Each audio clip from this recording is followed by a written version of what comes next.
आज हम भगवद गीता का पहले अध्याय का श्लोक संख्या 39 देखेंगे। हमारा श्लोक है ये। कथम न ज्ञेयम अस्माभिः पापद अस्मान निवर्तितुम कुलक्षय कृतं दोषम प्रपश्यभि जनार्दन। कथम न ज्ञेयम अस्माभिः पापद अस्मानि निवर्तितुम कुलक्षय कृतं दोषम प्रपश्यभि जनार्दन। अब हम श्लोक का संधि विच्छेद और उसका हिंदी अर्थ देखते हैं। हमारे श्लोक की पहली लाइन है कथम न ज्ञेयम अस्माभिः पापदम अस्मानि निवर्तितुम। अब हम इसका संधि विच्छेद करते हैं।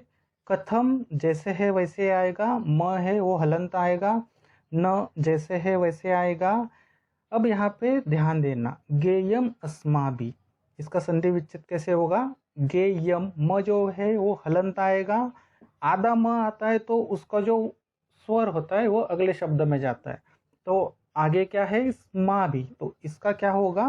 धन अस्माभि। पापत अस्मात् निवृत्तितुम, इसका संधि विच्छेद कैसे होगा? पापात धन अस्मात् धन निवर्तितुम। अब हम इसका हिंदी अर्थ देखते हैं। कथम बहुत बार शब्द गया है दोस्तों, क्यों?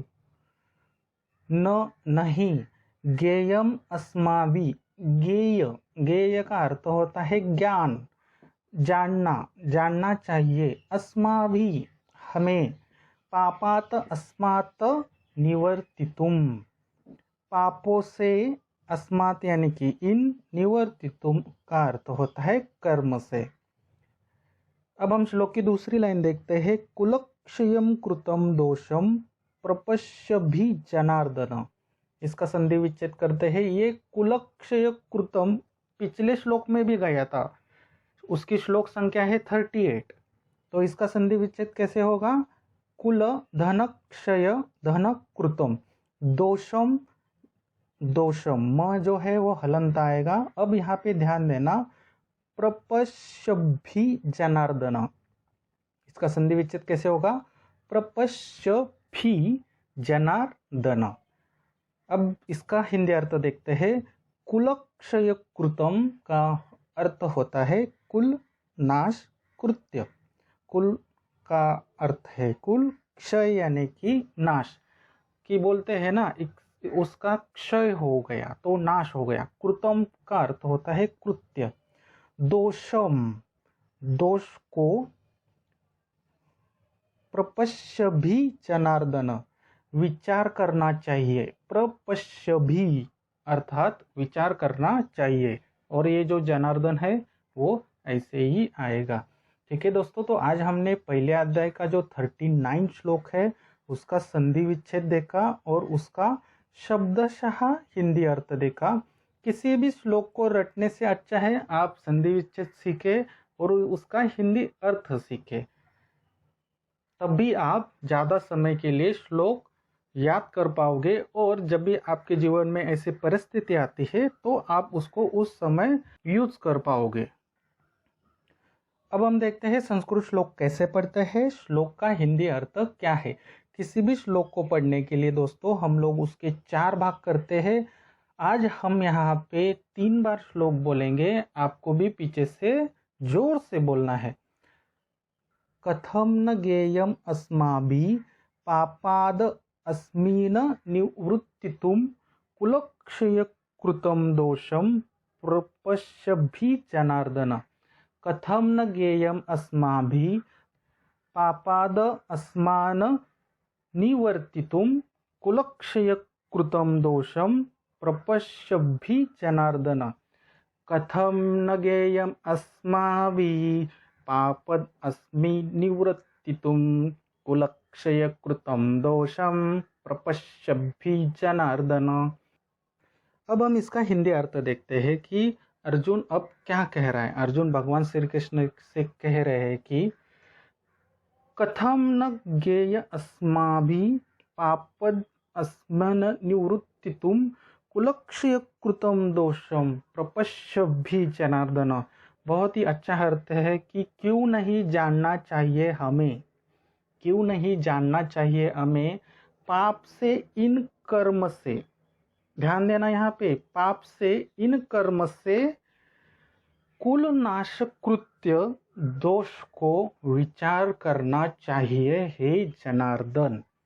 अब हम इसका अर्थ निकालेंगे। अर्जुन क्या बोल रहा है, हे जनार्दन क्यों नहीं हमें जानना चाहिए, जो हम पाप कर्म करने जा रहे हैं कि हम लोग अपने ही परिवार के लोगों को मारेंगे, अपने ही मित्रजनों को मारेंगे, फिर बाद में हमें गरुड़ पुराण में भी लिखा है कि उससे हमें पाप लगता है। अतताई लोगों को मारेंगे उससे भी पाप लगता है। और साथ ही साथ क्या होगा, कुल नाश का कृत्य होगा, हमारे द्वारा कुल का नाश भी होगा। तो ऐसे दोष को विचार करना चाहिए कि ये हम पाप करें या ना करें। यहाँ पे कितने दोष है देखिए, यहाँ पे एक तो इस श्लोक की पहली लाइन है, वो क्या बताती है कि हम लोग अतताई को क्यों मारे, हम लोग अपने संबंधी को क्यों मारे, हम लोग अपने सखा को क्यों मारे, मित्रों को क्यों मारे, क्योंकि गरुड़ पुराण के हिसाब से तो हमें पाप लगेगा। फिर बाद में अगर उनको मारते भी है, से लास्ट क्या होगा कि उन लोगों का कुल नाश होगा। अरे बाप रे, तो कुल नाश होगा तो उसका क्या लगेगा, दोष लगेगा। देखो कोई भी हम लोग पाप करते हैं ना तो उसका दोष लगता है, इसलिए दोष का नष्ट करना बहुत ही जरूरी है।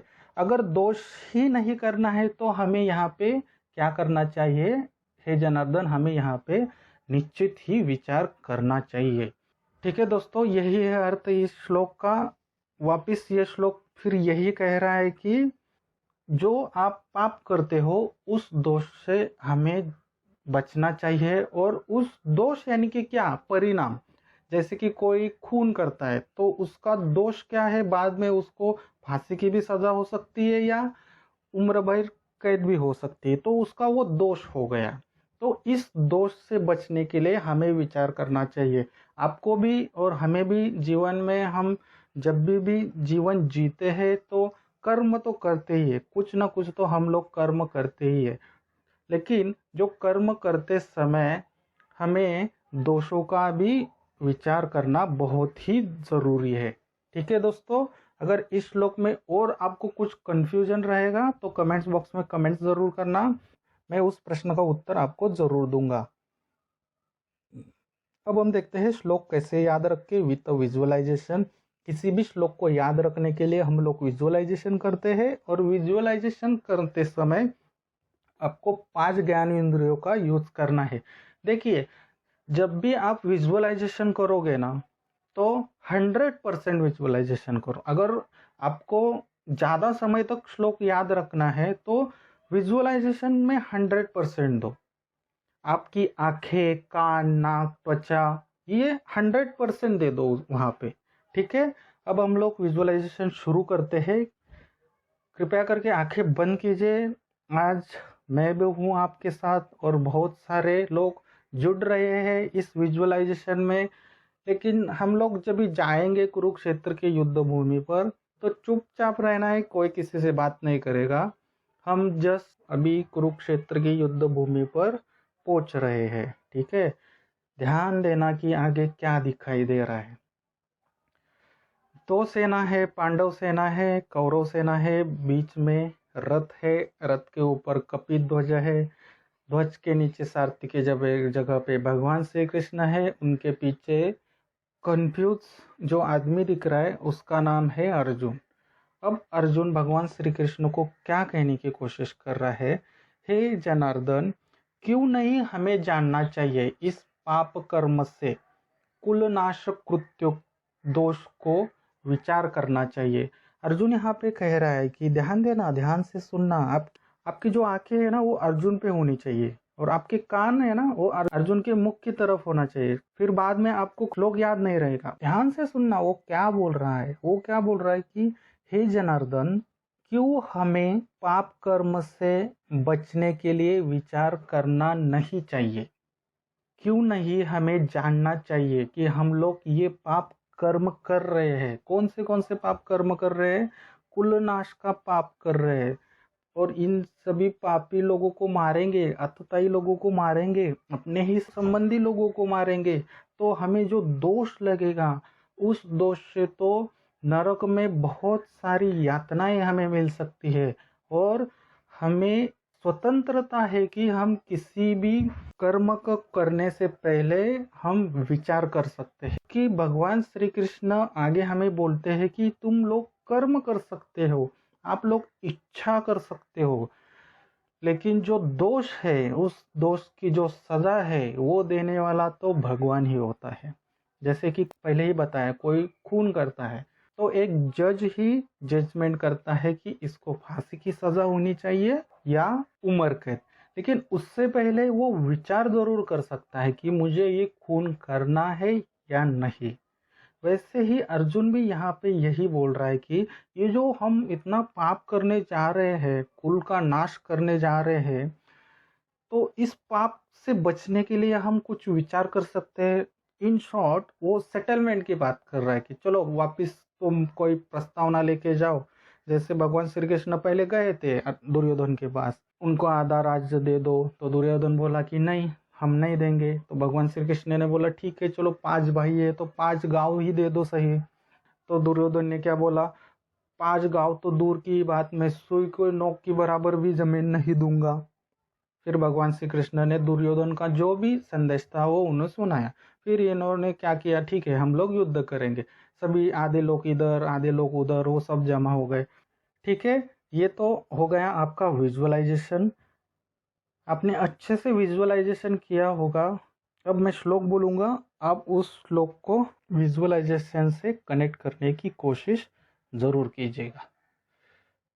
कथम न ज्ञेयम अस्माभिः पापत अस्मान निवृत्तितुं कुलक्षयकृतं दोषम प्रपश्यभि जनार्दन।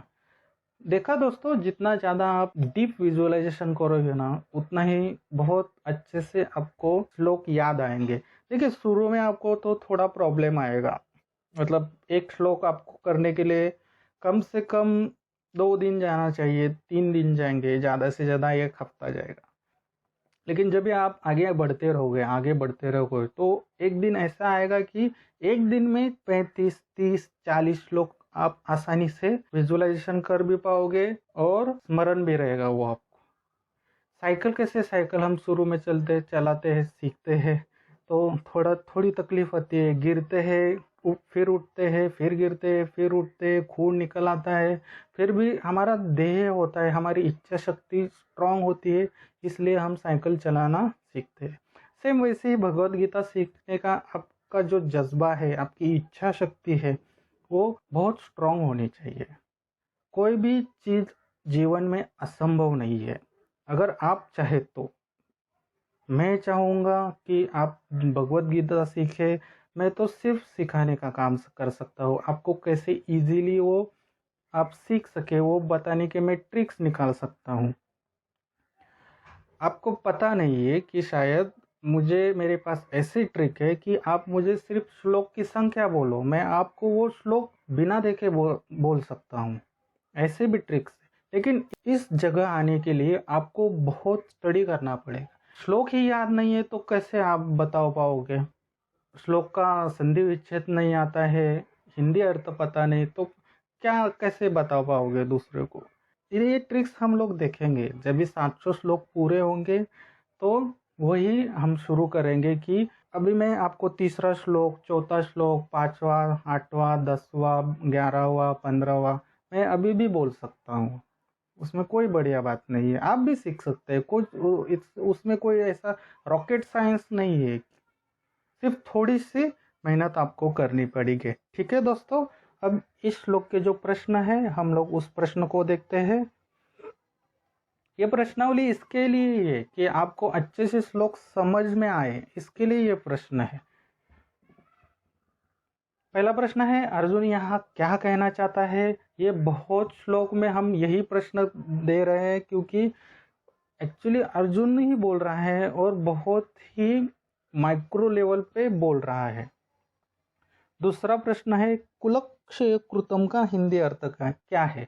पिछले श्लोक में भी ये प्रश्न था, लेकिन उधर जो कुलक्षयकृतम जो उसका हिंदी अर्थ है वो अलग है, यहाँ पे है वो अलग है। तीसरा प्रश्न है पापद अस्मान निवर्तितुम का हिंदी अर्थ क्या है। चौथा प्रश्न है गेयम स्मावी का हिंदी अर्थ क्या है।